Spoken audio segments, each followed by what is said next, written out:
putting out new stuff, and they have a very, very cool brand new YouTube series. It's called In the Current, and it's giving us and fans and you a behind-the-scenes look at their Super Bowl run. It is very cool, and we have a sneak peek of the first episode.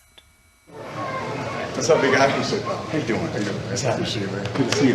What's up, guys? Good luck. What's up, always? How you guys doing? So, Marshall and Mosley, you remember them? Of course. It's been a while. Yeah. How you doing? Is that DT jersey? Or Emmanuel? Which one? I don't remember. I'm already playing. I'm sure you haven't heard of. Good call. I love that guy too. Reese Inman. We still have our sweep. Instead of having 20, we can have 10. Yeah, we can have 10. It's pretty tough. I just, if we got tested and all that. How's Siegel ain't doing? It's good. He's homeschooling his kids all summer. Let's just say they're not going to Ivy League school. Eli Manning teaching you common denominator. Good to have him out back there. I don't know. I like the way he plays.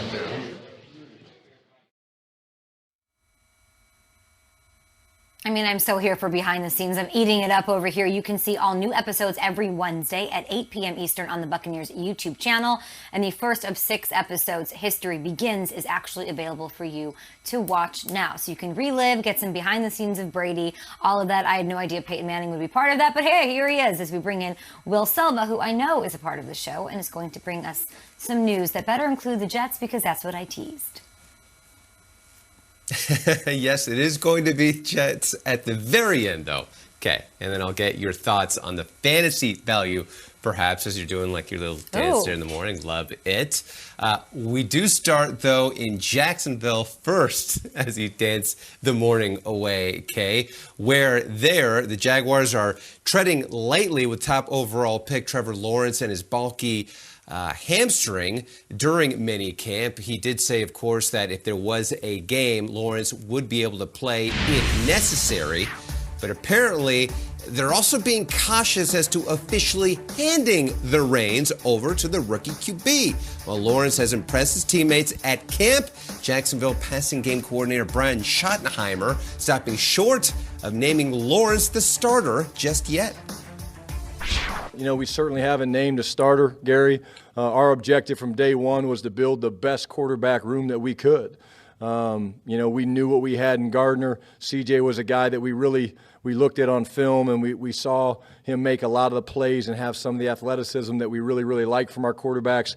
Jake Luton was a guy that was highly sought of last year. I know we really liked him in Seattle when he came out. And then, of course, you get a chance to add a Trevor Lawrence to the mix. You're going to do that. But we're not in a position where we're saying, hey, 1, 2, 3, 4. We're letting them all roll. Everybody's getting reps. We want this thing to be really competitive. I'm thrilled with where we are right now as a quarterback room, and it's still too early to say, hey, how this thing's going to play out. Well, meanwhile, in New York, the way it's playing out, second overall pick Zach Wilson with little competition for the starting gig. It's pretty much a foregone conclusion. The job is his week 1. Team owner Woody Johnson saying he couldn't be more excited about the team. As for Wilson, he's embracing the challenge ahead. I've always looked at film like my time away from football. Honestly, I feel like that's when you get to rest your legs a little bit and hang out. And, you know, I'm not saying, you know, I work extremely hard. I mean, there's always someone working harder than you, but I don't love feeling unprepared. I don't love feeling like I'm not ready for something. You know, and I love the always having something new kind of feeling every day in practice. You know, you don't know what defense they're going to throw at you. And, you know, there's always something new to prepare for and get better at. And so, you know, I'm just going to make sure I'm doing everything I can to be ready once training camp comes around. Well, Zach, it is all you, my friend, because right now, if you look at that quarterback room, it's James Morgan and Mike White who would be backing him up. So at this point in time, they're going to sink or swim with him. So, Kay, from a fantasy standpoint, how are you seeing things shaking out, if you will, for this Jets offense? Yeah. I expect it to be much improved from what it was last year. Of course, adding Mike LaFleur to run the offense. Corey Davis, he's the guy, right? He's the guy we're all looking for. Didn't really live up to where he was drafted in the NFL draft. You know, a little lackluster, but maybe he's revitalized. That's what I'm looking for in training camp, that connection between Wilson and Davis. Davis probably going now ahead of like a Jarvis Landry in fantasy, so battling it out for good positioning as a wide receiver. There you go. I can't believe I just said that. See? I made most of that up. Thank you You're so much. on it. We'll talk to you in a bit more. Good Morning Football.